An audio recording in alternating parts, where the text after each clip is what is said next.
We got some roosters a crowing today. Yeah. Got some crowing going on. Ooh, keep taking my damn lemons. Bad chickens. Hey, Bert. What's up, big guy? What you doing, Bert? You're a handsome boy, you are. Yes, you are. You're a very handsome guy. Hey, Ernie. Hi, buddy. Was that you screaming like that? Oh, that's Ernie. That's Ernie over there. We got a whole bunch of Jersey Giant roosters here. It's looking like 3 roosters and 1 hen. The 1 hen is the furthest one off that way, walking off there. That's the hen. That's a boy. That is a boy. And Ernie done went over there because Ernie's got the longest feathers over there. He's the one that roostered up first. He's been a rooster his whole life. He's a good boy. Old Bert there, he's a big dude. Bert is a big, big boy.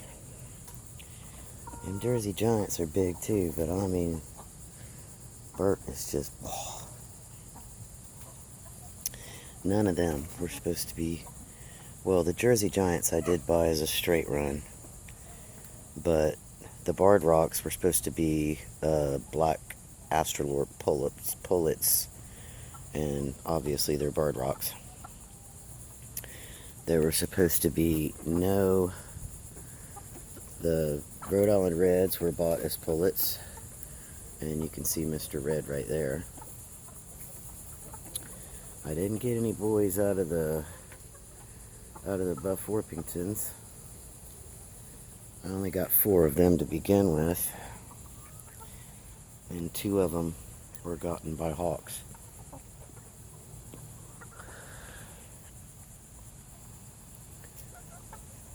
He's gonna crow. He's gonna crow. So yeah, I'm not gonna be able to keep a whole bunch of roosters. However, those roosters do stop the hawks from coming in.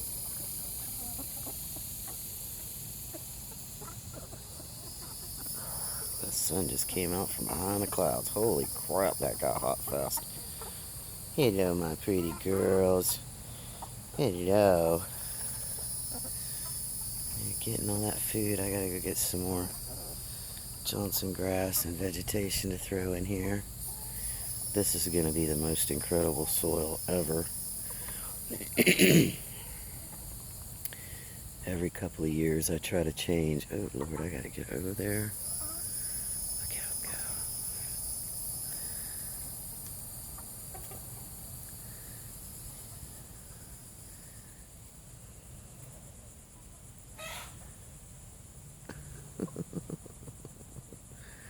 Bert is such a jerk. He's a bully. He hasn't messed with me, but he is a bully. I've got to get over there and fix that shit under that fence. There's something in front of that, so they don't scratch there. I think I'm gonna go on this side of it and probably put some concrete or something. I'm gonna have to figure that one out. Look at Leghorn over there.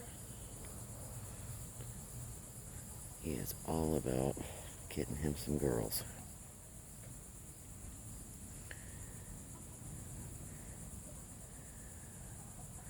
I wish they'd figure out that little dust bath in there.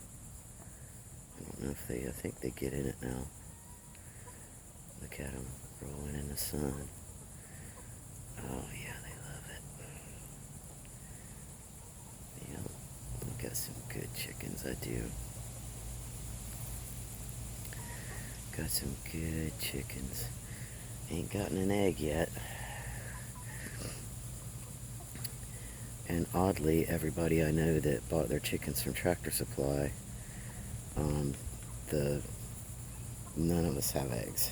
And these golden sex links here should have been laying a month ago.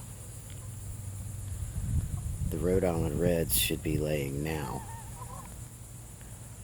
The White Leghorns should be laying now. The Buff Orpingtons should be laying now. The Barred Rocks should definitely be laying now. That's a Little Bit. Look at Little Bit. Oh, she's done so well.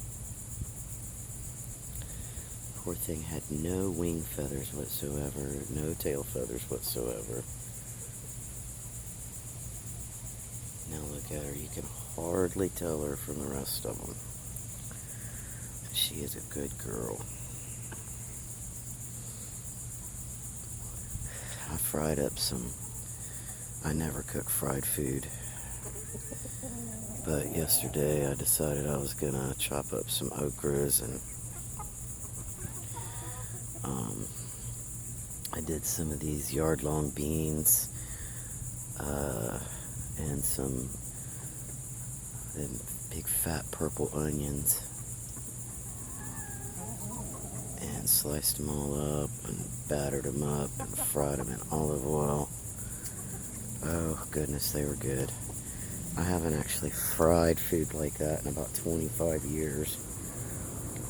It's been a good 20 years easy.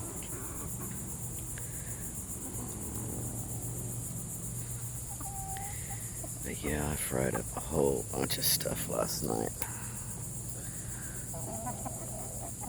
Look at Bert. He's like, get away from my girls. They actually hang out a lot, those two roosters do. And look, they're right there with Mr. Red, Mr. Leghorn, and Bert, all standing there together. Nobody's fighting or trying to kill each other. They got no reason to. And I believe this, I think, is my only hen out of those Jersey Giants. Or no, the one over there, I don't know. It's impossible to tell. Good God.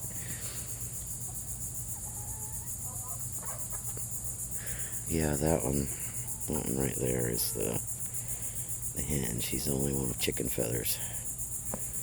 They got the feathers like this, and then the boys do this.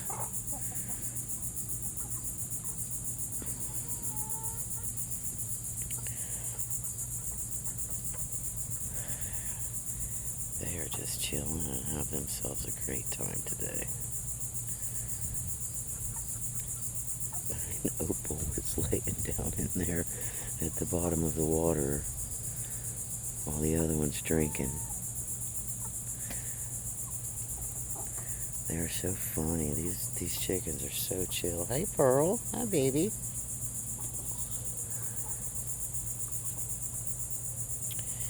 Mr. Leghorn. He's a good boy, he is. Mr. Red is a good boy. They all got their wings trimmed yesterday. I didn't trim the, well, I did trim her. The other Buff Orpington I didn't trim because she's never gotten out. And there were about none of the roosters. Well, Mr. Red got trimmed, Mr. Leghorn got trimmed, but none of the other roosters did because they don't get out. Look how big those Jersey Giants are, man. They are massive. That is a big chicken, and they are sweet as they could be. They are just adorable. Sweet, sweet birds. The only one that's not sweet out of this whole batch of birds, and I started off with 38 of them, still have 34. The only one that is a bully or even slightly aggressive is Bert. He's not aggressive to me. He's never made a move at me or anything, but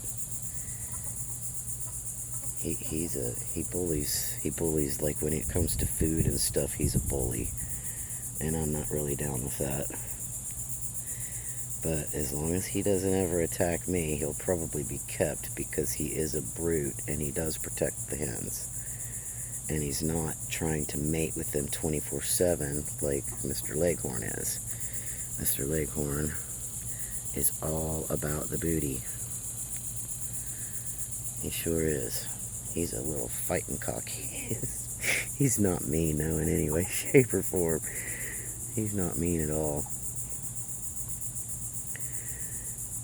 but this is the most diverse flock I've ever had, and all the rules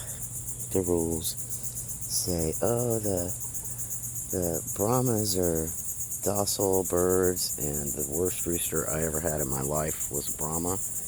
He was the most aggressive towards humans, even after many, many, many hours of training.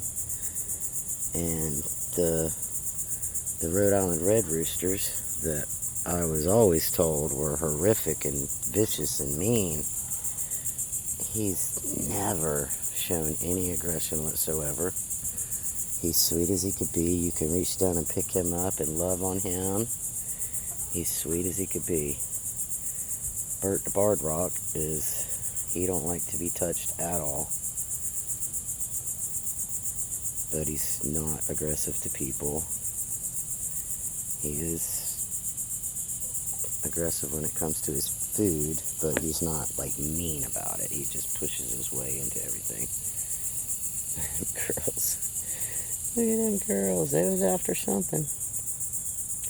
Oh, Slider, she's a trip. You can just tell her by the way she moves. She runs up and slides sideways. That's Slider right there. Slider and Little Bit, they've always hung out together. Look at them, it's the heat of the day now, and they're just all doing their thing and chilling. Even with me standing here. Isn't that awesome? Those are very, very good hens. Very, very good babies. Well, I've got to go in and do some more editing today, and got a couple channels I got to get the videos out for. I'm gonna pop this one up there, and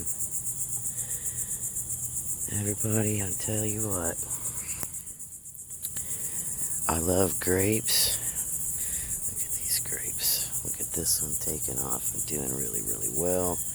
Got those yard-long beans in there with it. Got corns popping up everywhere. Got a little garden spider in there. Got limes growing.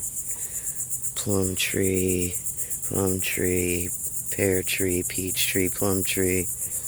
Look at this. I can't even get back far enough to get this whole corn in there. Let's see if I can.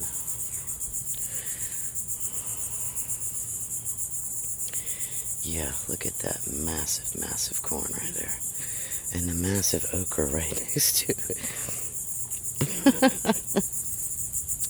The little lemon tree's starting to do well. Look at this. This is avocado. This mango tree is months, at least 2 months older than that avocado. Is that not insane? And it's in good soil. There's no question that it's in good soil. This is purslane right here. These little things are purslane. It's very edible. I mean, if you grow what you love, you will always love what grows. I see people growing vegetables that they don't even really like, and I don't understand it. I did pick a corn off of this. You can see there's a corn here. And everybody tells me, all the information says, when these husks go brown and these lean out, that they're ready to eat. And I picked the big one. It was about 14, 15 inches long, and it needed at least another week or two, at least. So I know not to pick it when everybody tells you to pick it. All that. Look at this. This is sweet pepper there. Bell pepper. This thing, I'm going to actually have to come out and pollinate my flowers, because the squash don't have enough pollinators. But you know, you look at things like this tomato here. I'm going to come out and it's time to plant more tomatoes. I didn't get enough planted this year. I didn't plant any larger tomatoes. I don't really grow a lot of them anyway. This is a gourd. It's either the birdhouse gourd or the giant gourd. But aphids are tearing that up. Get out of there. Get out of there. Ants. But yeah, this thing, so it'll probably grow me some gourds up here. These tomatoes, I didn't get enough planted. Look at this one. There we go. Get that in there and let them girls have that. They get them squash bugs.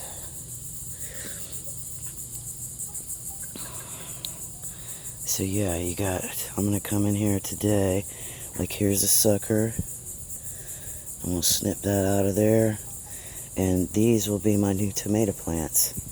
So I'll take the suckers off of this one and that one over there, and throw them in some water for a few days and then plant them. And they will absolutely grow me a shit ton more tomatoes. These tomatoes are fantastic. I love them. So if you plant what you love to eat, and I don't understand why this is so difficult for people to grasp. They're like, well, I gotta grow this in my area, I gotta grow that in my area. No, man, grow what you like to eat. Grow the things that you love, and you will love what you grow. That is just how life works. And it's not just applicable to your garden. It is everything in life. You do what you love, the money will come. You grow what you love, you will love what grows. Look at all these okra right here. I love to eat fried okra. It's the only thing. This is what inspired me to use like a quarter of a gallon of olive oil to... I don't buy the cheap stuff because I don't like it. It's not real. It's not real olive oil. But I ended up having to buy some cheap stuff this time because it's all I could get. But, I mean, look at this. Look at the amount of food that's going to come off this one plant right here. And now, hopefully, my chickens are going to stay in the yard. I've got to get that fire lit back in there around those. There's a bunch of palmettos coming up. Or not coming up. I cut them off, and they seem like they're dying, but I've got a big fire built up with brush and stuff in the middle of it. And I couldn't get it lit yesterday because it's rained so much, but the paper towels that I used to soak up from where I was frying the okra and the onions and the green beans, those paper towels, instead of throwing them in the trash, because that's used oil, so I have a Ziploc bag that's got those paper towels in it that I'll put in the middle of that thing over there today and set that on fire, and that'll burn out all of those palmettos. But instead of throwing those grease-soaked paper towels away, that's fuel to start a fire when everything's too wet to burn. I gotta get these out of here too. I gotta move these because these are my spicy peppers, and they need to get out here where I can get them growing. So we're gonna mess with that a little bit today. The chickens have tore the hell out of them, but I'll get them planted and they will grow like crazy. Probably gonna stick them in the garden. That one over there.